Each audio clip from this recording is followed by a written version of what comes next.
Bonjour, imagine un instant que tu pourrais prendre la vie de n'importe qui sur Terre. Light Yagami a reçu ce pouvoir, et la façon dont il a utilisé ce don a fait que le dieu de la mort lui-même l'a reconnu comme un monstre. La télévision locale au Japon rapporte un grand nombre de crimes, et après ça, un grand nombre de morts. Un par un, des criminels aussi bien en liberté qu'en prison, ceux sur la liste des personnes recherchées et ceux soupçonnés de meurtre meurent. La cause du décès est la même, une crise cardiaque. Le ministère japonais de la Santé propose une version officielle, tous les morts sont atteints d'un virus inconnu. Mais sur internet, les gens soupçonnent qu'il y a une autre personne derrière tout ça, et cette personne est surnommée Kira. Certains ne croient pas en son existence, alors que d'autres le considèrent comme un symbole de la justice. Une autre info à la télé rapporte un nouveau crime. Un homme désespéré, endetté, décide de braquer une banque. Il a tué 2 employés et retenu 5 personnes en otage pendant plusieurs heures. La police l'a déjà identifié. Un jeune étudiant regarde l'histoire en direct à la télévision. Il sort un carnet et y écrit le nom du voleur. Suite à ça, le reporter informe immédiatement les téléspectateurs de la situation. Les otages sont libres et quittent la banque. Le criminel est toujours à l'intérieur. Il est mort. La cause de la mort est une fois de plus une crise cardiaque. Le gars qui a écrit le nom du criminel s'appelle Yagami Light. Il va à l'université, est un excellent joueur de basket et sort avec une fille surnommée Shiori. Il veut devenir détective comme son père.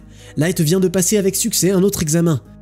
Light et Shiori vont déjeuner à la cafétéria. Tout le monde autour d'eux parle de la même chose. Le punisseur de criminels, Kira. Light est de son côté et il dit que Kira est le dieu de la justice. Mais Shiori est contre. La fille croit que les criminels devraient être jugés par la loi. Puis Light raconte à son ami comment fonctionne la loi au Japon. Le gars a accès à la base de données secrète de la police. Il s'est connecté pour savoir quelle punition attendait les criminels. Au lieu de ça, il a découvert que beaucoup d'entre eux n'iraient même pas en prison. Et la police garde tout ça secret.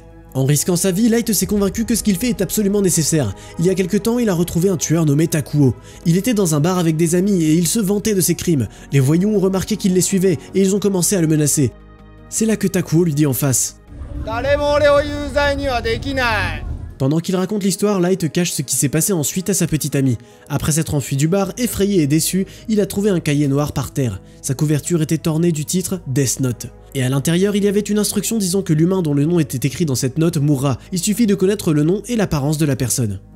Au même moment, le visage d'un autre criminel était diffusé aux nouvelles. L'homme a tué une petite fille. Le gars écrit son nom dans le carnet juste pour voir ce qu'il se passe. Le matin, Light sort pour le petit déjeuner et il est surpris de lire dans le journal que le criminel est mort. Mais ça pourrait être une coïncidence, non? Light veut en être sûr. Il prend le carnet avec lui et un jour, il recroise une fois de plus le gang de Takuo. Le type écrit son nom dans le carnet et le méchant se tortille et meurt sous ses yeux. Light prend peur et veut se débarrasser du carnet en le laissant là où il l'a ramassé. Sauf que le dieu de la mort, un monstre allié nommé Ryuk, l'y attend déjà. Il dit qu'il a laissé tomber le carnet et que Light peut le voir parce qu'il l'a touché, mais Ryuk ne va pas reprendre le carnet. Pendant ce temps-là, les inspecteurs enquêtent sur les meurtres. Ils n'ont aucune preuve et il n'y a aucun lien entre les victimes, mis à part le fait qu'ils sont tous des criminels. L'enquête implique un certain L, un expert d'Interpol qui a résolu de nombreux meurtres à travers le monde.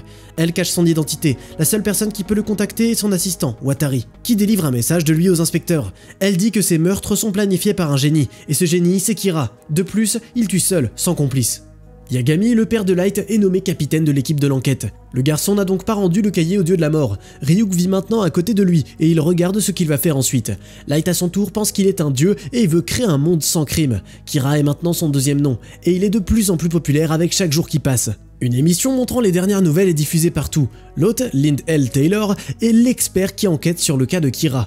Elle dit que c'est un meurtrier enfantin avec un ego gonflé et il promet de l'attraper, quoi qu'il en coûte. Light rigole, mais son ego est blessé, donc il écrit le nom de L dans le carnet. L'homme sur l'écran s'accroche à son cœur et Light n'a aucune idée que c'est exactement ce qu'il voulait qu'il fasse. Le vrai L rejoint l'émission. Il s'adresse à Kira et admire le fait qu'il puisse tuer un homme sans le toucher. Elle dit que l'homme qui est mort à l'écran était un criminel condamné à mort. Après ça, il dévoile aussi que l'émission n'a pas été diffusée partout dans le monde, mais seulement au Japon. Donc il sait maintenant que Kira est là-bas. Le garçon est terrifié. D'un symbole de justice, il est lui-même devenu un criminel recherché par Interpol. L'équipe d'enquête consulte L. Il a analysé les dates et heures des meurtres. Elles coïncident avec les temps libres des étudiants, donc les enquêteurs comprennent que Kira est un étudiant et tue quand il n'a pas cours. La famille Yagami dîne. Light parle avec son père au sujet de l'enquête Kira. Il veut rejoindre le groupe car il a déjà aidé son père à résoudre des crimes. Son père est contre et il ne veut pas laisser son fils s'impliquer dans cette affaire dangereuse parce que le meurtrier est un vrai diable. Light est toujours à l'affût du coup. C'est un criminel et son père enquête sur l'affaire. Il doit faire en sorte que personne ne le soupçonne. Tous les jours, il consulte les rapports d'enquête de la police dans les bases de données et apprend les dernières nouvelles. Les inspecteurs ont compris que Kira est un étudiant. Light sort faire une promenade avec Ryuk quand il découvre qu'il est suivi. Un inconnu le traque toute la journée jusqu'à sa maison. À son retour, Light prévoit de tuer un autre criminel mentionné dans les nouvelles pour connaître le nom de l'homme qui le suit. Le matin, Light et Shiori montent dans le bus pour aller en cours, et l'espion saute dedans aussi. Light est franc et direct, il se tourne vers l'homme et lui demande pourquoi il le suit, mais l'homme agit confus. Au prochain arrêt, un homme suspect entre dans le bus, c'est l'agresseur des infos du soir. Il met une arme sur la tête du conducteur, Light sort un morceau de papier de sa poche et écrit un message en disant qu'il va désarmer le criminel, puis il montre le message au harceleur. Light dit qu'il est le fils d'un policier et qu'il peut s'en charger. Le garçon est sur le point de se lever, mais l'homme l'arrête. Il ne veut pas mettre l'adolescent en danger. Light répond qu'il pense qu'il est le complice du criminel. L'homme cède à la provocation et montre son identité. C'est un officier du FBI, Rei Imawatsu. La note que Light a écrite tombe sur le sol et attire l'attention de l'agresseur. Il marche et la ramasse. C'est une feuille du Death Note. Quand le criminel la prend dans ses mains, il voit Ryuk devant lui. Terrifié, l'homme commence à tirer sur le monstre, mais les balles ne blessent pas le dieu de la mort. Donc le criminel veut s'échapper de là. Il demande au chauffeur d'arrêter le bus, saute par la porte ouverte, se fait renverser par une voiture et meurt sur place. Le plan de Light a parfaitement fonctionné. Le criminel est mort exactement comme il l'a écrit dans le carnet, et le nom de l'enquêteur a également été révélé. Rei Imawatsu est inquiet, car il a dû révéler son identité. Il fait de son mieux pour rester calme avec sa petite amie, mais la pensée le hante sans arrêt. Après tout, Kira a seulement besoin de connaître le nom et l'apparence d'une personne pour le tuer. Naomi demande à son fiancé d'être plus prudent, car ils planifient leur mariage. Une rencontre avec leur prêtre est prévue pour samedi. Light pense à l'agent du FBI, il a peur d'être découvert. Pour sa protection, il décide d'aller à des mesures extrêmes, élaborer un plan pour connaître les noms de tous les agents impliqués dans l'affaire et les tuer. Naomi attend Rei chez le prêtre. Il se présente et lui demande de reporter la réunion pendant qu'il va dans le métro. La jeune fille est surprise par le comportement de son fiancé, donc elle décide de le suivre. Rei monte dans le train, prend un paquet d'une étagère, l'ouvre et sort un talkie-walkie et l'écoute. Kira lui parle. Il le prouve en tuant l'homme à côté de lui. Craignant sa propre mort et celle des passagers du métro, l'homme accepte d'exécuter les instructions. Rei obtient des informations sur tous les agents du FBI et écrit leurs noms sur une feuille, les range dans une enveloppe et part dans la station suivante, où il meurt d'une crise cardiaque 3 secondes plus tard. Naomi voit son bien-aimé mourir. Sur ses genoux, à côté du corps, elle sanglote de chagrin. Kira voit toute la scène et se souvient de la fille.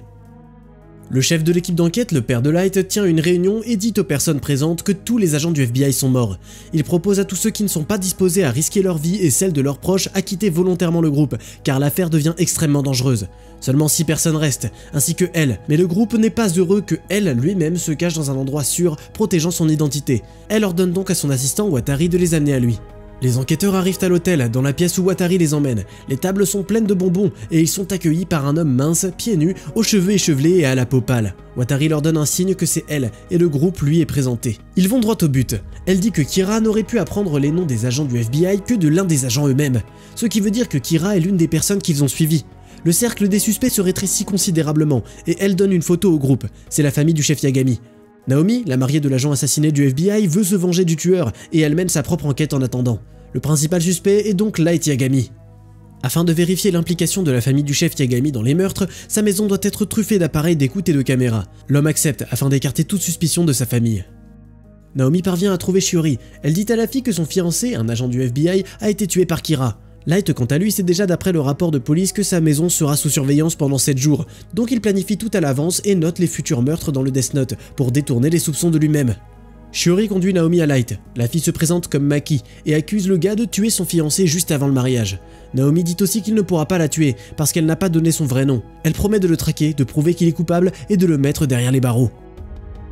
Light revient à la maison où il se rend compte que quelqu'un est entré dans sa chambre, ce qui signifie que les micros et les caméras sont déjà installés. Ryuk essaie de lui parler et demande une pomme, la seule chose que le dieu de la mort mange. Mais Light l'ignore, prend une télévision portable et quitte la maison pour acheter des chips. Dehors, il parle à Ryuk. Light a déjà trouvé un moyen de dissiper les soupçons des enquêteurs, et pour faire ça, il demande au dieu de la mort de trouver toutes les caméras afin qu'il puisse identifier un angle mort. En retour, quand la surveillance est terminée, Ryuk aura des pommes. La famille Yagami dîne sans le père, il n'est pas rentré depuis des jours. Light quitte la table et prend un paquet de chips au bacon avec lui à l'étage. C'est le seul qui mange ça. Il répond à la question de sa sœur en disant qu'il prévoit de réviser toute la nuit et qu'il a besoin de garder son énergie. À la télé, une émission sur la mort d'un autre criminel à la suite d'une crise cardiaque est diffusée, tandis que Light est à son bureau, travaillant et mangeant des chips. Elle et le groupe l'ont surveillé de près pendant tout ce temps, mais le gars n'a rien fait de suspect, donc il ne peut pas être accusé de meurtre. Les enquêteurs retirent la surveillance. Light a trompé les inspecteurs sans effort. Sur le chemin du retour du magasin, il a caché la télévision portable, une feuille du Death Note et un stylo dans le paquet de chips au bacon pour que personne ne le prenne. Et l'angle mort s'avère être sur le bord de son bureau. Il regarde donc les nouvelles et il écrit le nom de la personne en tort dans le Death Note. Naomi appelle elle, ça fait longtemps qu'elle travaille pour lui en tant qu'agent infiltré du FBI. Au téléphone, Naomi dit que Yagami Light est Kira, et elle est prête à le prouver au prix de sa propre vie. Shiori d'autre part appelle Light. La fille lui demande de la rencontrer dans une galerie d'art. Sa voix semble étrange, et il devient méfiant. Shiori n'est pas la seule à la galerie, Naomi l'a prise en otage et la retient sous la menace d'une arme. L'équipe d'enquêteurs regarde les caméras de la galerie d'art. Light apparaît dans le hall, elle dit qu'il sait que Yagami Light est Kira, et maintenant, ils sont sur le point d'assister à la confirmation. Naomi menace de tuer Shiori à moins que Light avoue. Le gars nie qu'il est le tueur et demande à Naomi de libérer l'otage. La femme bouleversée veut qu'il la tue tout de suite, dit son vrai nom et attend de mourir. Mais il ne se passe rien. D'un coup, il y a un hurlement de sirène de police venant de la rue. Shiori profite du moment, se libère de l'emprise de Naomi et s'enfuit. Mais Naomi parvient à lever son arme et tire sur la fille. Shiori tombe par terre, mortellement blessée. Et Naomi, réalisant ce qu'elle a fait, panique et se suicide. Pourquoi Light aurait laissé sa bien-aimée être assassinée et ne pas écrire le nom de Naomi sur un bout de papier, même s'il avait un stylo avec lui? Eh bien, Light avait tout écrit avant. Il avait vu Naomi à la station de métro où Ray est mort. Il avait décidé de la tuer dès que la fille a commencé à enquêter sur lui. À l'église, le gars a découvert son vrai nom, parce que Naomi elle-même avait dit qu'elle et Ray allaient se marier. Le père de Light arrive à la galerie pour envoyer son fils chez lui. Le garçon est assis sur les marches avec Ryuk. Le dieu de la mort est étonné que Light ait permis à sa petite amie d'être tuée. Il a sa réponse.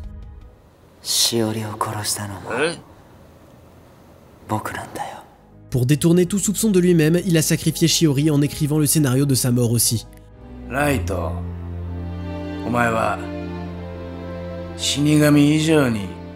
maintenant, Light doit franchir la dernière étape de son plan, et il demande à son père de lui permettre de participer à l'enquête pour venger Shiori. Avant que son père ne puisse répondre, elle, qui se présente à la galerie, accepte. Il tient un paquet de chips au bacon. Comme toujours, tu trouveras le titre du film dans la description de la vidéo. En attendant, fais-nous savoir dans les commentaires si tu penses que elle a une chance de résoudre l'affaire. Est-ce qu'il sait déjà tout? Ou est-ce que le détective a apporté les chips au bacon par hasard? N'oublie pas de liker la vidéo et ne rate surtout pas le prochain récit génial.